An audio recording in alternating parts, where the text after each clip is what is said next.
Welcome to black mirror horror. दोस्तों, आज मैं आपके लिए एक बेहद खौफनाक और डरावनी कहानी लेकर आई हूँ। उम्मीद है आपको पसंद आएगी। अगर आपको कहानी अच्छी लगे तो इस वीडियो को लाइक और चैनल को सब्सक्राइब ज़रूर कीजिएगा। तो चलिए शुरू करते हैं आज की कहानी।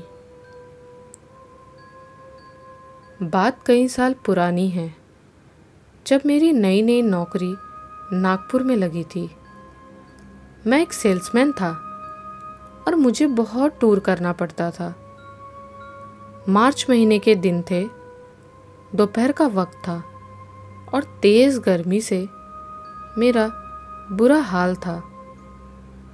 बुरा हो उन इलेक्ट्रिसिटी डिपार्टमेंट वालों का। कमबख्तों ने उस दिन बिजली काट रखी थी। मेरा दिमाग बहुत ख़राब था। अचानक मेरे फ़ोन की घंटी बजी। मेरा ख़राब मन और चिड़चिड़ा हो गया। एक तो उमस भरी गर्म हवाएं खिड़की से आकर हाल बेहाल किए जा रही थी और ऊपर से ढेर सारा काम। मार्च का महीना, टारगेट चेसिंग। एक सेल्समैन की ज़िंदगी कितनी बेकार हो जाती है, ये तो कोई मुझसे आकर पूछे। फ़ोन की घंटी लगातार बज रही थी। मुझे पक्का विश्वास था कि ये ज़रूर मेरे बॉस का होगा। मुझे कोई ना कोई काम दे रहा होगा। खैर, बड़े ही अनमने मन से मैंने फ़ोन उठाया और कहा, hello, this is Rajesh from safety products private limited. उधर से बॉस की खरखराती हुई आवाज़ आई, राजेश, तुम आज के आज ही टिटलागढ़ में जाकर वहाँ के स्टील प्लांट में परचेस ऑफिसर से मिलो। मैं फैक्स भेज रहा हूँ, सारी डिटेल्स उसी में हैं। मैंने मिमियाते हुए कहा, सर बहुत काम है यहाँ, अगले हफ्ते चले जाऊँ? बॉस ने बहुत प्यार से कहा, नो डियर, अगले हफ्ते कोई और काम दे दूंगा। गो get it done and report me soon. Phone cut गया और मेरा दिमाग और ख़राब हो गया। कुछ दोस्तों को फ़ोन किया तो पता चला कि टिटलागढ़ जाने का एक ही रास्ता है और वो है ट्रेन से। मुझे रायपुर के पास दुर्ग जाना होगा और वहाँ से दुर्ग से विशाखापट्टनम तक एक पैसेंजर ट्रेन जाती है जो रात को टिटलागढ़ पहुँचाती है। मैं सोच ही रहा था कि फैक्स आ गया। उसमें उस स्टील कंपनी की डिटेल्स थी और उस परचेस ऑफिसर की भी डिटेल्स दी गई थी और उस कंपनी की ज़रूरत की इंस्ट्रूमेंट्स की डिटेल दी गई थी। पढ़कर लगा कि ये तो 100% सेल्स है। मेरा टारगेट कुछ और पूरा हो जाता। खुशी की बात थी। मैंने जाने का फैसला किया और समय देखा तो दोपहर के 12 बज रहे थे। रेलवे स्टेशन में फ़ोन करके ट्रेन्स की जानकारी ली तो पता चला एक ट्रेन थोड़ी देर बाद ही थी जो कि मुझे दुर्ग शाम 5 बजे तक पहुंचा देती। फिर वहां से शाम को 7 बजे दूसरी गाड़ी, मतलब मुझे अभी ही निकलना होगा। यही सोचकर सारी पैकिंग कर ली। वैसे भी एक सेल्समैन का बैग हमेशा पैक ही रहता है। मैं स्टेशन के लिए निकल पड़ा। स्टेशन जाकर देखा तो इतनी भीड़ थी कि बस पूछो ही मत। लगता था कि सभी को बस कहीं ना कहीं हमेशा जाना ही होता है। स्टेशन में ही आकर पता चलता है कि हमारी जनसंख्या बढ़ती ही जा रही है। मेरी ट्रेन जो बॉम्बे से हावड़ा जा रही थी वो प्लेटफॉर्म पर आ चुकी थी। टिकट लेकर बैठ गया। थोड़ी देर बाद टिकट कलेक्टर बाबू आए तो उन्हें खुशामद करके एक रिजर्वेशन की बर्थ ले ली और उस पर पसर कर सो गया, ये सोचकर कि क्या पता रात को नींद मिले या नहीं। थोड़ी ही देर बाद ही किसी ने उठाया कि बाबूजी, आपका स्टेशन आ गया। बाहर देखा तो दुर्ग स्टेशन का बोर्ड लगा हुआ था। खैर, बाहर आया, थोड़ी पूछताछ की तो पता चला कि दुर्ग विशाखापट्टनम पैसेंजर गाड़ी शाम 7 बजे निकलेगी। मैंने घड़ी देखा, करीब 1.5 घंटे का समय था। मैंने सोचा कि पता नहीं रात को वहाँ टिटलागढ़ में मुझे कुछ खाने को मिलेगा भी या नहीं। अभी कुछ खा पी लेता हूँ। स्टेशन के बाहर एक ढाबा था, उसी में बैठकर दाल रोटी खा ली और 1 गिलास लस्सी पी ली। पेट भर गया और रात के लिए एक टिफ़िन बंधवा लिया और एक थम्स अप कोला की बोतल ले ली। उसे आधा पी लिया और फिर उसमें रम मिला लिया। अब मैं अगली यात्रा के लिए तैयार था। टिटलागढ़ की टिकट लेकर प्लेटफॉर्म पर जाकर बैठा। ट्रेन को आने में समय था। सोचा एक किताब खरीद लूँ। वहाँ बुक स्टॉल में देखा तो नई वाली मनोहर कहानियाँ थी और ब्रोम स्टोकर की ड्रैकुला थी। दोनों ले लिया। उस वक्त में ये दोनों ही किताबें बड़ी ज़्यादा चलती थी। ड्रैकुला में मैंने पढ़ा नहीं था, पर दोस्तों ने बड़ी तारीफ़ की थी, इसलिए इसे खरीद लिया। और हम सेल्समैन के लिए मनोहर कहानियाँ बहुत बड़ा टाइम पास हुआ करता था उन दिनों। खैर, थोड़ी देर में हर स्टेशन की तरह इस स्टेशन पर भी लोगों का सैलाब आ गया। चारों तरफ खाने पीने के ठेले और लोगों की भीड़। फिर धीमे धीमे चलती हुई पैसेंजर ट्रेन आई। ट्रेन के आते ही लोग टूट पड़े। जिसको जहाँ जगह मिली वहाँ सवार हो गया। मैं भी एक डिब्बे में घुस पड़ा और एक खिड़की की सीट हथिया ली। पूरी ट्रेन लोगों, मुर्गियाँ, बकरियाँ और खाने पीने की चीज़ों और अलग अलग आवाज़ों से भर गई। भारत की रेलगाड़ियाँ और उनका सफ़र कुछ ऐसा ही होता है। खैर, ट्रेन कुछ शुरू हुई और हर जगह रुकती हुई अपने मुकाम पर चल पड़ी। मैंने अपनी थम्स अप की बोतल से धीरे धीरे कोला की चुस्कियाँ ली और मनोहर कहानियाँ को पढ़ने लगा। ये भूत प्रेत कथा विशेषांक था। मुझे इस तरह की कहानियाँ और फिल्में बड़ी पसंद आती थी। कुछ कहानियाँ पढ़ने के बाद देखा तो रात हो चली थी। ट्रेन पता नहीं कहाँ रुकी थी।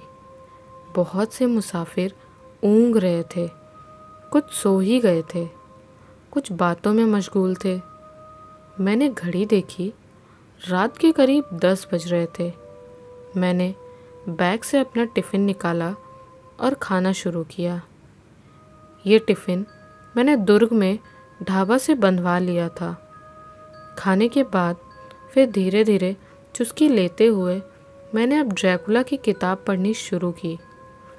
ये एक ज़बरदस्त नॉवेल थी। बहुत देर तक पढ़ने के बाद मैंने देखा घड़ी रात के 1:30 बजा रही थी। मेरा स्टेशन अब आने ही वाला था। आसपास के मुसाफिरों से पूछा तो पता चला कि ट्रेन थोड़ी लेट है और करीब 2 बजे तक पहुंचेगी। मैंने अब अपना बैग बंद किया और इंतज़ार करने लगा उस स्टेशन का जहां मैं पहली बार जा रहा था। और नाम से ही ये कुछ अजीब सा एहसास दे रहा था, टिटलागढ़। भला ये भी कोई नाम हुआ? खैर, अपने देश में तो ऐसे ही नाम मिलेंगे गाँव के और शहरों के। करीब 2:15 बजे मेरा स्टेशन आ गया। मैं उतरा और चारों तरफ देखा। एक अजीब सा सन्नाटा था। कुछ लोग मेरे साथ उतरे थे और बाहर की ओर चल दिए। मैंने सोचा अब किसी होटल में जाकर रात काट लेता हूँ और सुबह स्टील प्लांट में जाकर काम पूरा कर लूँगा। स्टेशन में एक टीटी दिखा। उससे पूछा कि यहाँ कोई होटल है आसपास। उसने हंसते हुए कहा, साहिब, ये बहुत छोटी सी जगह है, यहाँ कौन सा होटल मिलेगा। आप तो यहीं वेटिंग रूम में रात गुजार लो और कल जहाँ जाना हो वहाँ चले जाना। मैंने सोचा, वेटिंग रूम में रात गुजारने से बेहतर है कि मैं एक कोशिश कर ही लूँ होटल ढूंढने की। रात भर नींद आ जाए तो दूसरे दिन का काम कुछ बेहतर होता है। मैं स्टेशन के बाहर पहुंचा। देखा तो मरघट जैसा सन्नाटा था। दिन का गर्मी का मौसम अब कुछ सर्द लग रहा था। कुछ तेज हवा भी रह रहकर बह जाती थी। कहीं कोई नहीं दिख रहा था। उस नीम अंधेरे में एक छोटा सा लाइट था, लैंप पोस्ट का, जो एक बीमार सी पीली रोशनी बिखेर रहा था। मैंने कुछ दूर देखने की कोशिश की। थोड़ी दूर पर मुझे अचानक एक तांगे वाला नजर आया। मैं दौड़कर उसके पास पहुंचा। वो एक बहुत पुराना तांगा था। एक मरियल सा घोड़ा बंधा हुआ था उसके साथ, जो कि हिल भी नहीं रहा था, और तांगे वाला पूरी तरह से एक कंबल में बंद होकर मूर्ति की तरह बैठा हुआ था। मुझे इस पूरे माहौल में काउंट ड्रैकुला की याद आई। उसने भी कहानी की नायिका को लेने के लिए कुछ ऐसा ही तांगा भेजा था। एक सिहरन सी दौड़ गई मेरे रीढ़ की हड्डी में। मैंने जोर लगाकर उस तांगे वाले से पूछा, भैया, अगर आसपास कोई होटल हो तो मुझे पहुंचा दोगे क्या? तांगे वाले ने अपने चेहरे से कंबल हटाया। वो एक अजीब सा चेहरा था। या चेहरा सफ़ेद सा था या उसकी दाढ़ी थी, पता नहीं, पर मैं असहज हो उठा उसे देखकर।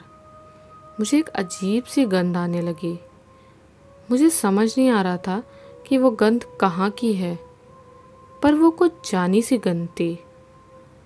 उसने एक धीमी सी आवाज़ में कहा, यहाँ कोई होटल नहीं मिलेगा बाबूजी, आज तो आप वेटिंग रूम में ही आराम कर लो। कल आप तैयार यहीं हो जाना और मैं आपको स्टील प्लांट छोड़ दूंगा। मैं एकदम चकित होकर पूछा, तुम्हें कैसे मालूम कि मैं प्लांट में जाऊंगा? उसने अजीब सी हंसी हंसते हुए कहा, यहाँ सब प्लांट जाने के लिए ही आते हैं बाबूजी। उसकी हंसी मुझे रात के उस वक्त उस बियाबान जगह में बहुत भयानक सी लगी। मैंने कहा, ठीक है, मैं यहीं रुकता हूँ। मेरी बात सुनकर उसकी आंखों में एक चमक सी उभरी। मेरे दिमाग में फिर काउंट ड्रैकुला फ्लैश कर गया। मैं पलटकर स्टेशन की तरफ चल पड़ा। मैंने अपने डरते हुए मन को समझाया, यार राजेश, ये सब यहाँ का माहौल है और तेरी किताबों का असर है। शांत रह। मैं कई बरसों से सेल्समैन की हैसियत से सफ़र करता आ रहा हूँ, लेकिन उस रात का असर कुछ अलग ही था। मैं स्टेशन के भीतर घुसते हुए पीछे पलट कर देखा। वो तांगा वाला अब नहीं था। कमाल है, मुझे उसके जाने की कोई आवाज़ सुनाई नहीं दी, न ही घोड़े की टाप, न ही कोई और आवाज़। पता नहीं, मैंने सोचा कि लगता है कोला और सोमरस की चुस्की कुछ ज़्यादा ही हो गई है शायद। मैंने धीरे धीरे पूरे स्टेशन पर गौर किया। पूरा का पूरा स्टेशन ही सुनसान था। प्लेटफॉर्म के अंतिम छोर पर एक छोटे से कमरे के आगे लिखा था वेटिंग रूम। मैं उसी में घुस गया। देखा तो एक छोटा सा गंदा सा कमरा था। एक पीला बल्ब जल रहा था। एक बेंच थी, उस पर एक बूढ़ा बैठा था। उसके सामने नीचे में एक बूढ़ी बैठी थी और साथ में 2 जवान बच्चे थे। मुझे आया देखकर सबने मेरे तरफ देखा। फिर नीचे बैठे बूढ़ी और दोनों बच्चों ने उस बूढ़े की ओर देखा। उस बूढ़े ने उनसे धीमी आवाज़ में कुछ कहा और फिर मुझे पुकारा, आओ बाबूजी, आइए यहाँ बैठिए। मैं बहुत अच्छा सा महसूस नहीं कर रहा था। कुछ अजीब सी बात थी जो मुझे उस वक्त डिस्टर्ब कर रही थी, लेकिन क्या ये समझ नहीं आ रहा था। मैंने सोचा, बस राजेश यार, कुछ घंटों की ही तो बात है, यहाँ इस वेटिंग रूम में गुजार कर कल अपना काम ख़त्म करके वापस चलते हैं। मैं उस बूढ़े की ओर बढ़ा और बेंच पर बैठ गया। मुझे फिर से वही अजीब सी गंध आने लगी। मैंने याद करने की कोशिश की कि वो गंध कहाँ की है, पर कुछ याद नहीं आया। मैंने उन चारों की ओर देखा। चारों कंबल से अपने आप को ओढ़े हुए थे। किसी का भी चेहरा उस कम रोशनी में दिख नहीं रहा था। माहौल में अचानक ठंड आ गई थी। मैं सोच भी रहा था, मार्च के महीने में ठंड। मैंने उस बूढ़े से पूछा, यहाँ का मौसम कुछ अजीब है, मार्च में ठंड लग रही है। बूढ़े ने खरखराती हुई आवाज़ में कहा, बाबूजी, ये जगह चारों तरफ से पहाड़ियों से घिरी हुई है, इसलिए ये ठंड महसूस होती है। आप कहाँ से आ रहे हो? मैंने कहा, मैं नागपुर से आ रहा हूँ। बूढ़ा चुप हो गया। बूढ़े ने थोड़ी देर बाद पूछा, स्टील प्लांट के लिए आए हो? मैं चौंक गया। उसकी तरफ देखा तो पहली बार उसका चेहरा देखा। एक बूढ़ा आदमी, बहुत सी झुर्रियाँ, एक अजीब सा सफ़ेदी का रंग चेहरे पे। मैंने थोड़ी सावधानी से कहा, आपको कैसे मालूम मैं यहाँ किस लिए आया हूँ? बूढ़े ने हंसकर कहा, यहाँ सब उसी के लिए आते हैं। मुझे फिर से बहुत तेज़ी से वो गंध आई। मुझे लगा मैं बेहोश हो जाऊंगा। मैंने फिर उनसे कहा कि आप लोग कौन हैं और कहाँ जाएंगे? ये सुनकर चारों ने एक साथ मुझे देखा। उन चारों की आंखों में एक चमक आई। मैं सकपका बैठा। यही चमक मुझे उस तांगे वाले की आंखों में भी दिखी थी। बूढ़े ने कहा, हम तो यहीं के हैं बेटा, हम कहाँ जाएंगे? मैं असहज हो रहा था। मैंने अपने बैग से बचा हुआ कोला पी लिया। सिगरेट का एक पैकेट निकालकर बाहर आने की कोशिश की। लगा नींद आ रही है। फिर मैंने उस बूढ़े से पूछा, आपके पास माचिस है? ये सुनकर चारों एकदम से डर गए। बूढ़े ने तुरंत कहा, नहीं नहीं, हम माचिस नहीं रखते। मैं वेटिंग रूम के बाहर आ गया। अब कोई गंध नहीं आ रही थी। मैंने एक फैसला किया कि मैं बाहर ही रुकूंगा। मैंने घड़ी देखी, करीब 3:30 बज रहे थे। मैंने अपने आप को समझाया कि बस यार, कुछ देर और। मैंने बैग में टटोला तो एक पुरानी माचिस मिल गई। मैंने सिगरेट सुलगाया और पीछे मुड़कर देखा तो ठगा सा खड़ा रह गया। चारों मेरे पीछे ही खड़े थे और मुझे देख रहे थे। मैं सकपकाया और फिर से सिगरेट पीने लगा। फिर मैंने मुड़कर देखा तो वो चारों वेटिंग रूम के दरवाजे पर खड़े होकर मुझे देख रहे थे। मेरी सिगरेट खत्म हो चली थी। मैं धीरे धीरे चलने लगा। फिर मैंने दूसरी सिगरेट सुलगाई और फिर देखा तो उन चारों की आंखों में एक अजीब सी चमक आ गई थी। मुझे कुछ समझ नहीं आ रहा था। नींद के भी झोंके आ रहे थे और मेरी आंखें भी रह रहकर बंद हो जाती थी। अचानक किसी ने मेरी बाँह पकड़कर खींचा और चिल्लाया, मरना है क्या? मैंने देखा तो एक ट्रेन आ रही थी और मैं प्लेटफॉर्म के किनारे में था। अचानक ही ऐसा लगा कि बूढ़ा मेरे पास खड़ा है और मुझे धक्का देना चाहता है। मैं घबरा कर देखा तो स्टेशन मास्टर था।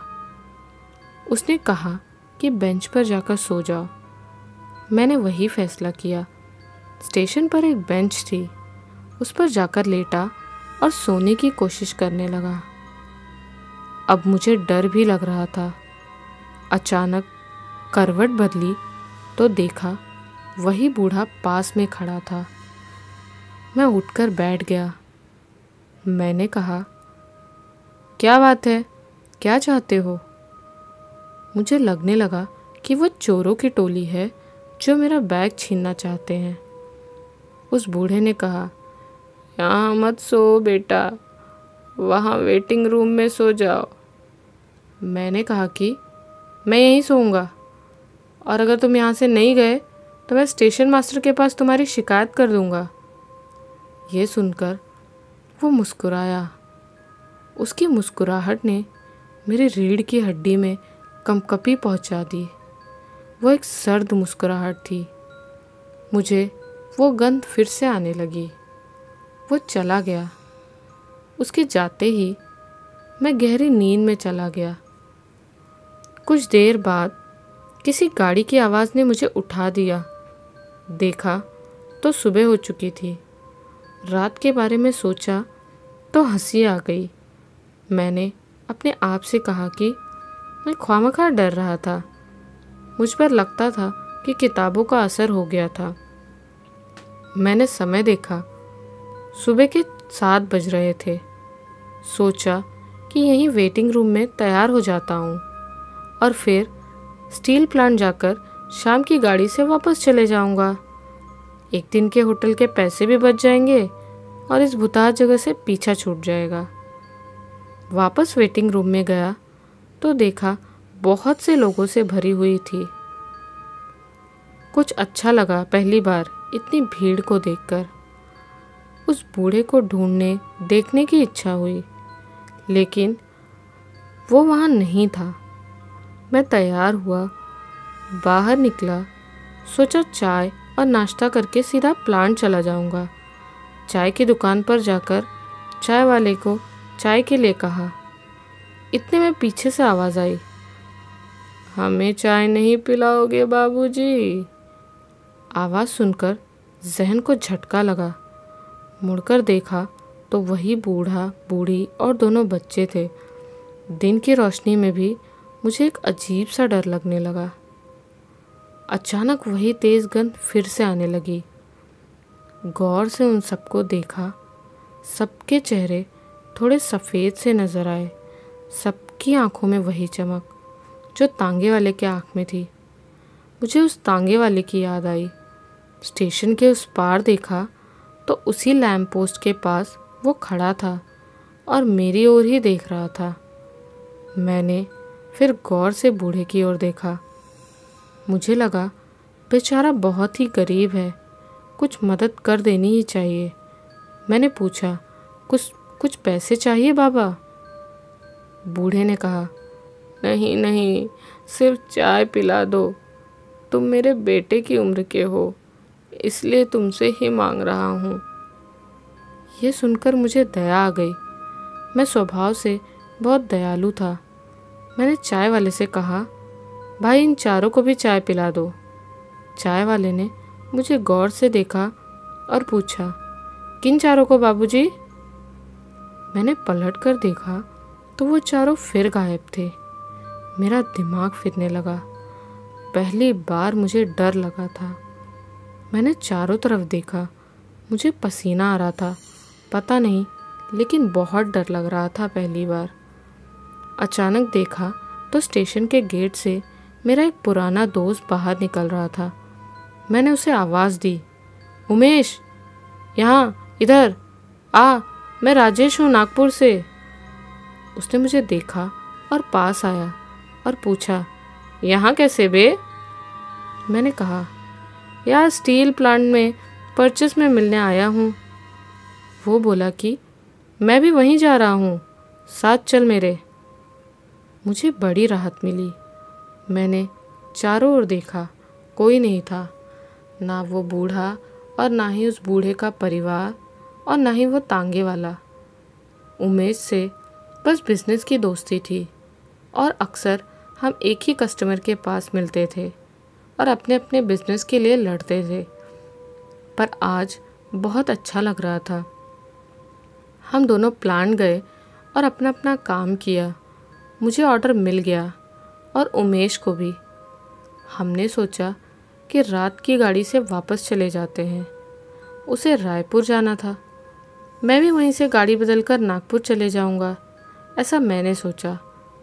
हम दोनों को ही अपने ऑर्डर मिल गए थे, इसलिए हमने सोचा कि मार्च के आखिरी बिजनेस को सेलिब्रेट कर ले।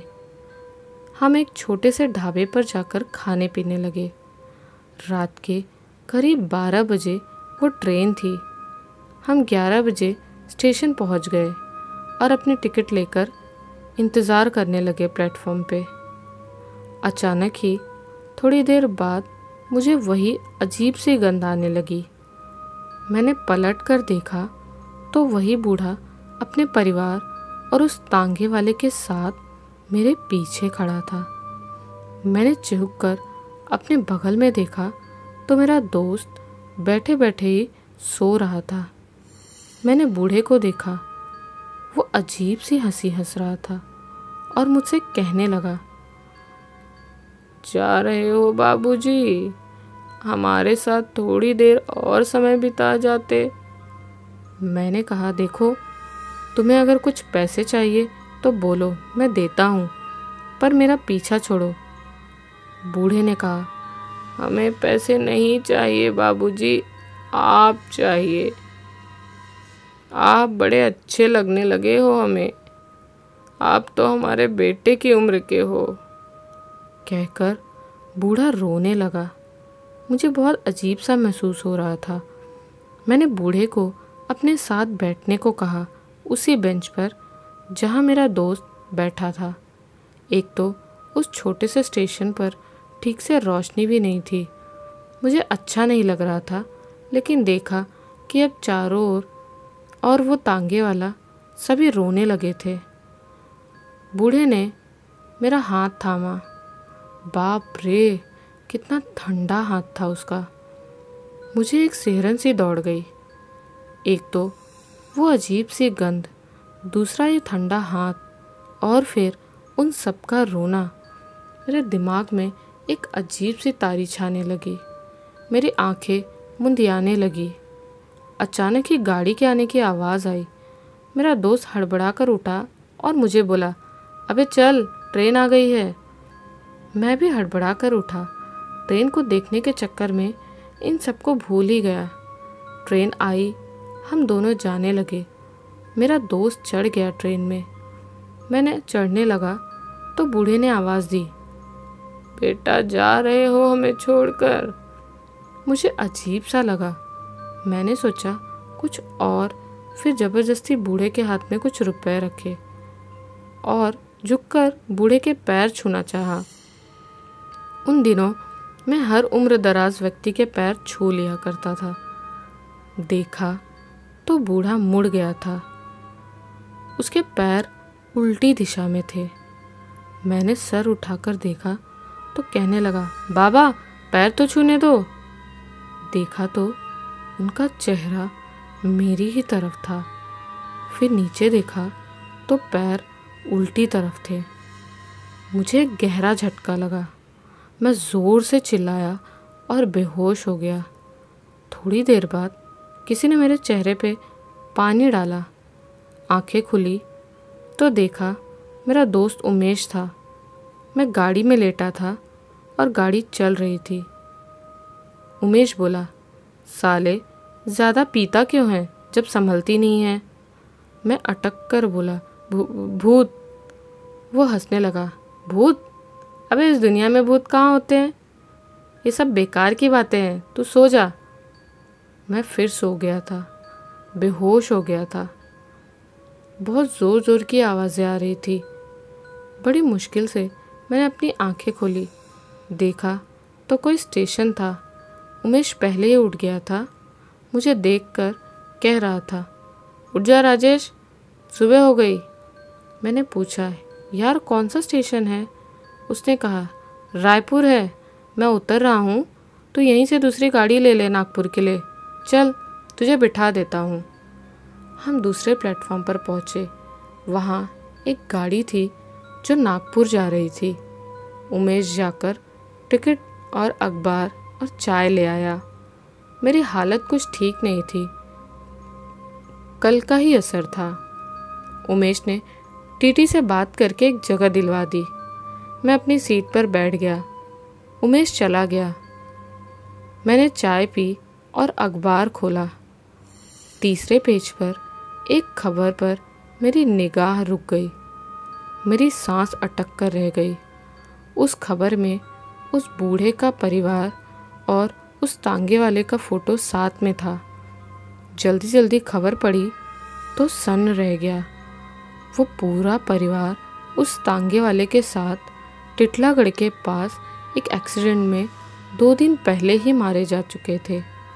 सबकी लाशें मिल गई थी, लेकिन उसके तीसरे बेटे की लाश अब तक नहीं मिली थी।